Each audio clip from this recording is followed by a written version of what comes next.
कांदा प्रश्नासंदर्भातली। नाशिकच्या चांदवड इथल्या मुंबई आग्रा महामार्गावर आज कांदा उत्पादक शेतकऱ्यांचा विराट क्रांती महामोर्चा निघणार आहे। यावेळेस रास्ता रोको आंदोलन करण्यात येईल।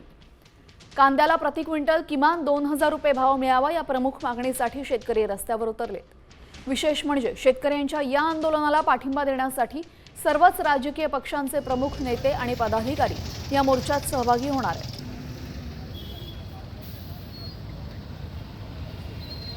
काय वाटतं तुम्हाला? सरासर चुकीचं आहे। 1580 रुपयात काहीच होत नाहीये।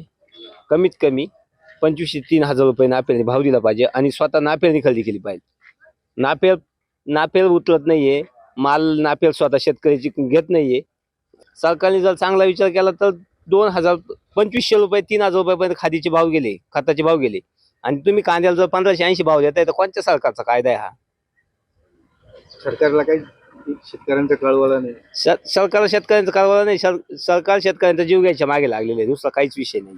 1580 रुपये जरी भाव यांचा आहे ना, पण सर्व सरसकट ते भाव घेणार आहे का? काही कांदा 300 विकतो, काही 400 विकतो, 600 विकतो। पण त्यांनी निकष ठेवलेले, त्या निकषाला कांदा बसेल का तुमचा? निकष ठेवलेले याच्यामध्ये एवढ्या आवक मध्ये 10 नग बसतील, बाकीचे माल बसणार नाही ना। मग काय करणार? मग सरसकट ना एकच भाव ठेवायला पाहिजे, सरसकट द्यायला पाहिजे। 1580 आहे ना, सरसकट द्यायला पाहिजे बस। म्हणजे जो पण कांदा येईल त्याला सर्व कांद्याला सारखाच भाव दिला पाहिजे अशी